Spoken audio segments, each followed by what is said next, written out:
లలిత exchange Utsav. పాత నగల అదే బరువుకి కొత్త నగలు తీసుకో. నగల ప్రైస్ లో 20% ఆదా చేసుకోవచ్చు. శ్రీ ధనసరి అనసూయ సీతక్క గారు.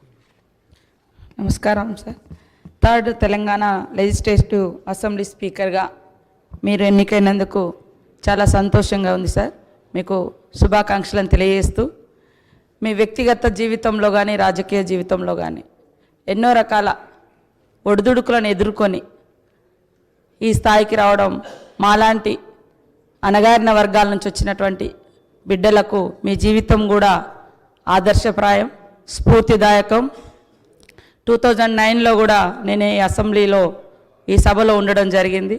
గత 5 years నుంచి మేమంతా పక్కపక్కనే ఒకే క్వార్టర్స్లో ఉండి మీరు ఎదుర్కొన్నటువంటి వ్యక్తిగత జీవితంలో మీ సతీమణి గారు కోల్పోవడం ఇట్లాంటివన్నీ కూడా మిమ్మల్ని చూసినప్పుడు మీరెంతో నిబ్బరంగా ఉన్నటువంటి తీరు ఇవన్నీ కూడా చాలా చెలించినటువంటి సందర్భం. ఈరోజు మిమ్మల్ని చూస్తే చాలా గర్వంగా ఉంది. అదే కాకుండా ఒక అణగారిన వర్గాల నుంచి, అంచబడ్డ వర్గాల నుంచి వచ్చినటువంటి బిడ్డలు ఎదగాలంటే ఎన్ని కష్టాలు ఉంటాయో తెలిసినటువంటి వ్యక్తులుగా మీ జీవితం మా అందరికి కూడా ఆదర్శప్రాయం.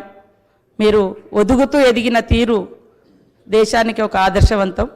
తప్పకుండా మీరు మమ్మల్ని అందరినీ కూడా సమన్వయం చేసుకొని సభ యొక్క ఔన్నత్యాన్ని, ముందాతనాన్ని కాపాడుతారని భావిస్తూ ధన్యవాదాలు.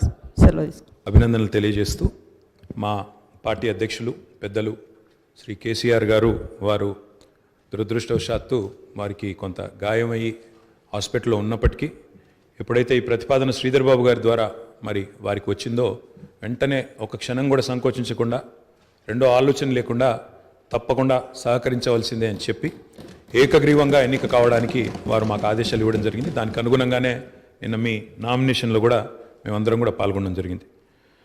అధ్యక్ష, మీతో వ్యక్తిగతమైన అనుబంధం కూడా నాకు చాలా ఉంది. మీరు 2009 శాసనసభకు ఎన్నికైన నాడు నేను కూడా మీతో పాటు సహచర శాసనసభ్యుడిగా ఉన్నాను. ఆనాడు తెలంగాణ ఉద్యమంలో కూడా మీరు మీ వంతు పాత్ర పోషించినారు. 2012 నుంచి 14 దాకా మీరు మంత్రిగా, ముఖ్యంగా మా శాఖకు మంత్రిగా, హ్యాండ్లూమ్స్ అండ్ టెక్స్టైల్స్ డిపార్ట్మెంట్కి మంత్రిగా మీరు పనిచేసిన క్రమంలో ఆనాడు ఒక సందర్భంలో నేను మీ దగ్గరకు వచ్చి మీరు రండి, సిరిసిల్లకి మీరు రావాలి, ఎందుకంటే రాష్ట్రం మొత్తంలోనే టెక్స్టైల్ అంటే సిరిసిల్ల కాబట్టి మీరు తప్పకుండా రావాలి అంటే మీరు కొంత సంకోచం వ్యక్తం చేసినారు మొదలు. మరి ఇప్పుడు ఉద్యమం ఉధృతంగా ఉంది, నేను మంత్రిగా ఉన్నాను, ఈ సమయంలో వస్తే ఏమైనా ఇబ్బంది ఉంటుందా అంటే లేదు, మనం కలిసే పోదామని చెప్పి ఆ రోజు మీరు రావడమే కాకుండా ఆనాడు మరి బ్రహ్మాండంగా మీరు వచ్చి అక్కడ కార్మికుల సమస్యలు విని తర్వాత చాలా సమస్యల పరిష్కారానికి మీ స్థాయిలో మీరు కృషి చేసినందుకు కూడా మీకు మనస్ఫూర్తిగా ఈరోజు మళ్ళొకసారి అభినందనలు, ధన్యవాదాలు కూడా తెలియజేస్తూ మరి ఒక ఉన్నతమైన సాంప్రదాయానికి ఈరోజు మరి తెరదీస్తూ ఇతర పెద్దలు గౌరవనీయులు తెలంగాణ రాష్ట్రం ఏర్పడ్డ తర్వాత పెద్దలు సిరికొండ మధుసూనాచారి గారు, తర్వాత శ్రీ పోచారం శ్రీనివాసరెడ్డి గారు, తదనంతరం మీరు, మరి వారు ఇద్దరు కూడా నెలకొల్పిన సాంప్రదాయాలు, కాపాడిన విలువలు, వాటన్నిటిని మీరు కూడా పరిరక్షిస్తారని మనస్ఫూర్తిగా ఆకాంక్షిస్తూ మీ ఉన్నతికి మనస్ఫూర్తిగా అభినందనలు తెలియజేస్తూ మరి ఇప్పుడే పెద్దలు ముఖ్యమంత్రి గారు, ఉప ముఖ్యమంత్రి గారు, మంత్రివర్యులు కూడా చెప్పినట్టు మరి ఈ సభ అందరి సభ, ఈ సభలో ఉండే ప్రతి సభ్యుడి యొక్క గౌరవాన్ని, ప్రతి సభ్యుడి యొక్క హక్కులను,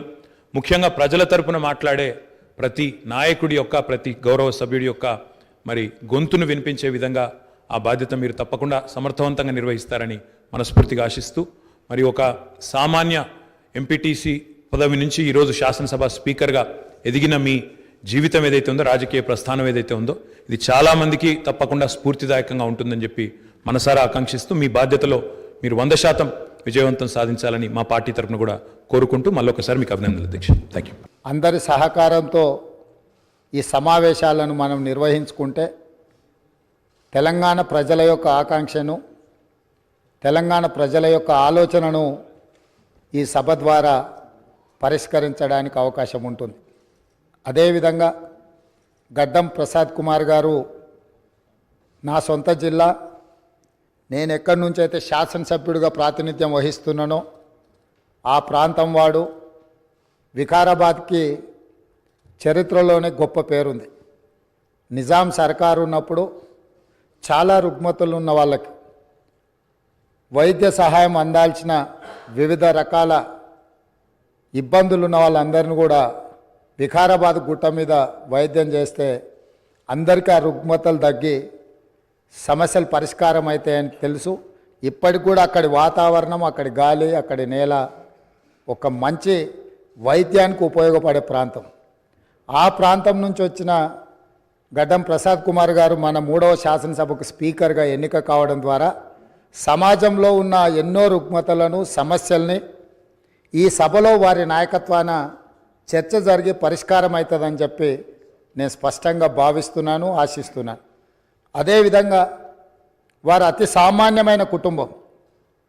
వెనుకబడి చిన్న వయసులోనే తండ్రిని కోల్పోయి కుటుంబ బాధ్యతను తీసుకొని 8 మంది సోదరీమణుల మధ్యలో ఒక్కడుగా చిన్న వయసులోనే కుటుంబ బాధ్యతను భుజాల మీద వేసుకొని 8 మంది ఆడపడుచులను సమన్వయం చేసుకుంటూ సమాజంలో కుటుంబం యొక్క గౌరవాన్ని నిలబెడుతూ ఏ లోటు రాకుండా సోదరీమణులందరినీ కూడా ఈ రోజుకు, ఆ రోజు నుంచి ఈ రోజు వరకు సమన్వయంతో ముందుకు తీసుకెళ్తున్నాడు. అంటే ఉమ్మడి కుటుంబం ఎలా ఉండాలి, ఉమ్మడి కుటుంబంలో కుటుంబ సభ్యులకు ఉండే సమస్యల్ని వాళ్ళు అడగక ముందే గుర్తించి పరిష్కరించడం తెలిసింది అని అంటే ఈ శాసనసభ కూడా స్పీకర్ గారి కుటుంబం.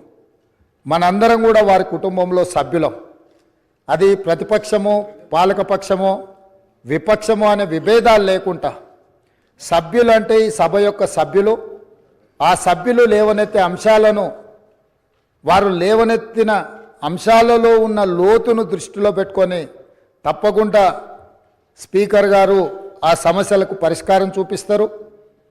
ఒక కుటుంబాన్ని, ఉమ్మడి కుటుంబాన్ని నడిపించడం, సమన్వయం చేయడం, సమాజంలో ఆ కుటుంబం యొక్క గౌరవాన్ని నిలబెట్టడం తెలిసిన వ్యక్తులు ఈ సభకు సభాధ్యక్షుడు అయిందంటే మన అందరి యొక్క హక్కులను తప్పకుండా వారు కాపాడతారు. అదేవిధంగా వారు రాజకీయ ప్రస్థానం, స్థానిక సంస్థలు ఒక ఎంపీటీసీగా వారి రాజకీయ ప్రస్థానం మొదలయ్యి అక్కడి నుంచి వారు ఎంపీపీ అవ్వడం, 2008 ఉప ఎన్నికలలో శాసనసభ్యుడిగా ఎన్నికవ్వడం, 2009లో తిరిగి వారు శాసనసభ్యుడిగా ఎన్నికవ్వడం, తర్వాత వారు మంత్రిగా సేవలు అందించడం, హ్యాండ్లూమ్ వీవర్స్కి వాళ్ళకున్న లోన్లు కానీ లేకపోతే వాళ్ళ సమస్యలను పరిష్కరించడంలో క్రియాశీలక పాత్ర పోషించడము, వారు మంత్రిగా ఉన్నప్పుడు వికారాబాదును శాటిలైట్ టౌన్గా గుర్తించి కీర్తిశేషులు పెద్దలు జైపాల్ రెడ్డి గారు అర్బన్ డెవలప్మెంట్ మినిస్టర్గా ఉన్నప్పుడు ఢిల్లీకి వెళ్ళి వారితో మాట్లాడి వికారాబాద్ పట్టణాన్ని శాటిలైట్ టౌన్గా గుర్తించి 2200 కోట్ల రూపాయలు మంజూరు చేయించి అక్కడ అభివృద్ధి కార్యక్రమాలను ముందుకు తీసుకెళ్ళి ఆ రోజు వారు అక్కడి ప్రజల యొక్క సేవలో వారు ముందున్నారు.